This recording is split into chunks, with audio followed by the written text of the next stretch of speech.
एक पुराने मठ में एक नौजवान साधु हाल ही में दीक्षा लेकर आया था। उम्र उसकी अभी ज्यादा नहीं थी, लेकिन उसके चेहरे पर अक्सर एक अजीब सी उदासी दिखाई देती थी। जो लोग उसे देखते उन्हें लगता कि इस लड़के के अंदर कुछ ऐसा है जो उसे अंदर ही अंदर परेशान करता रहता है। असल में उसका बचपन बहुत आसान नहीं रहा था। घर का माहौल हमेशा शांत नहीं था। परिवार में अक्सर झगड़े होते थे, रिश्तों में खटास थी और छोटी उम्र में ही उसने ऐसी बातें देख ली थीं जो किसी बच्चे को नहीं देखनी चाहिए। वही सब यादें उसके मन में कहीं गहराई से बैठ गई थीं। समय बीत गया, वो बड़ा हुआ और आखिरकार उसने मठ में आकर साधु बनने का निर्णय लिया। उसे लगा था कि यहाँ आकर उसे शांति मिल जाएगी, मन को सुकून मिलेगा, लेकिन ऐसा हुआ नहीं। बाहर से मठ बिल्कुल शांत दिखाई देता था, हर तरफ सन्नाटा, प्रार्थना, साधना, लेकिन उसके मन के अंदर जैसे लगातार विचारों का तूफान चलता रहता था। कभी उसे लगता कि यहाँ भी लोग एक दूसरे के बारे में बातें करते होंगे, कभी लगता है कि यहाँ भी छोटी छोटी राजनीति चलती होगी। उसे हर चीज में कोई ना कोई खामी दिखाई देने लगी। धीरे धीरे उसकी आदत बन गई कि वो हर छोटी बात को शक की नजर से देखने लगा। अगर कोई साधु चुपचाप बैठा होता तो उसे लगता कि शायद वो उसके बारे में सोच रहा है। अगर दो लोग आपस में धीमे धीमे बात कर रहे होते तो उसे लगता कि शायद उसकी ही चर्चा हो रही है। असल में बाहर कुछ खास नहीं बदल रहा था तो सिर्फ उसका अपना मन। उसका अतीत उसके साथ ही चल रहा था। वो हर बात को जरूरत से ज्यादा सोचने लगा था। छोटी सी घटना भी उसके दिमाग में बार बार घूमती रहती। वो अपने मन में तरह तरह की कल्पनाएं बना लेता और फिर उन्हीं कल्पनाओं से खुद ही परेशान होता रहता। एक दिन उसे अचानक एहसास हुआ कि अब ये सब कुछ ज्यादा हो गया है। अगर उसने अपने मन को नहीं संभाला तो शायद वो कभी शांति नहीं पा सकेगा। उसी दिन उसने तय किया कि वो अपने गुरु से जाकर इस बारे में बात करेगा। वो गुरु के पास गया और थोड़ा झिझकते हुए बोला, गुरुदेव, मैं सच कहूं तो बहुत परेशान हो गया हूं। मेरे मन में पुरानी बातें बार बार आती रहती हैं। बचपन की घटनाएं, घर के झगड़े और अब तो यहाँ मठ की छोटी छोटी बातें भी मेरे दिमाग में दिन भर घूमती रहती हैं। मैं चाहकर भी इन्हें भूल नहीं पाता। मुझे समझ नहीं आता कि मैं क्या करूं। गुरु ने उसकी बात बहुत ध्यान से सुनी। उनके चेहरे पर हल्की सी मुस्कान थी। कुछ देर तक वे चुप रहे, फिर धीरे से उठे और बोले, चलो मेरे साथ बाहर चलो। दोनों मठ के बाहर आ गए। वहां से सामने की ओर एक गहरी घाटी दिखाई दे रही थी। उस घाटी के उस पार एक ऊंचा पहाड़ था। उस पहाड़ की चोटी पर दूर एक छोटी सी झोपड़ी दिखाई दे रही थी। गुरु ने उस झोपड़ी की ओर इशारा करते हुए कहा, वहां उस पहाड़ी पर हमारे एक बहुत वरिष्ठ संत रहते हैं।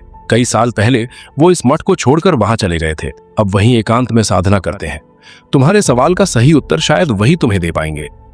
नौजवान साधु पहले से ही बेचैन था। उसने तुरंत कहा, अगर आप अनुमति दें तो मैं अभी वहीं जाना चाहता हूं। सच में मैं बहुत परेशान हूं।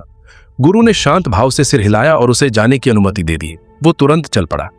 पहले उसने उस पहाड़ को उतरा जिस पर मठ बना हुआ था, फिर घाटी पार की और सामने वाले पहाड़ पर चढ़ना शुरू किया। रास्ता आसान नहीं था, लेकिन उसके मन में एक उम्मीद थी कि शायद उसे अपने सवालों का जवाब मिल जाएगा। काफी देर की मेहनत के बाद वो आखिरकार उस झोपड़ी तक पहुंच गया जहां वृद्ध संत ध्यान में लीन बैठे थे। वो चुपचाप बैठकर इंतजार करता रहा।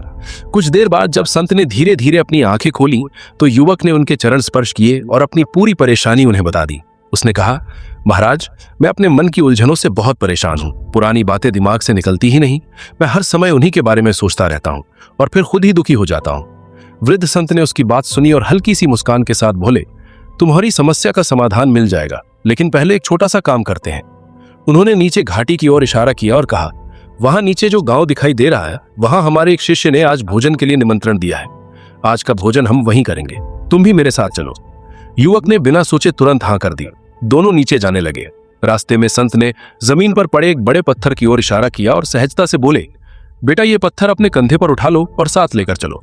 आज्ञा थी, इसलिए युवक ने बिना सवाल किए वो पत्थर उठा लिया। वृद्ध संत आराम से पहाड़ उतरने लगे और कुछ ही देर में काफी नीचे पहुंच गए।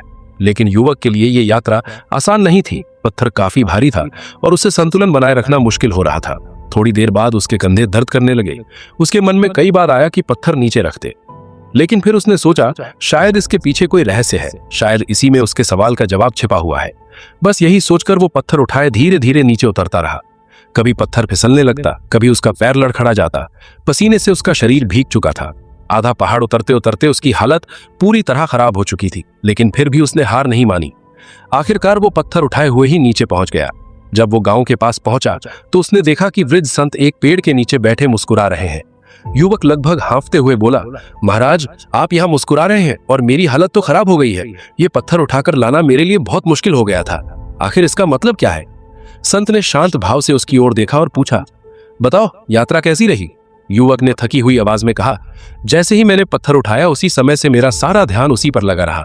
मैं बस यही सोचता रहा कि ये कितना भारी है और मुझे इसे कितनी दूर तक लेकर जाना है। संत हल्के से मुस्कुराए और बोले, अगर ये इतना भारी था तो तुमने रास्ते में इसे नीचे क्यों नहीं रख दिया? युवक ने हैरानी से कहा, आपने मुझे ऐसा करने के लिए कहा ही नहीं था। संत ने धीरे से कहा, मैंने सिर्फ इतना कहा था कि इसे उठा लो, ये नहीं कहा था कि इसे पूरी यात्रा भर उठाए रखना है।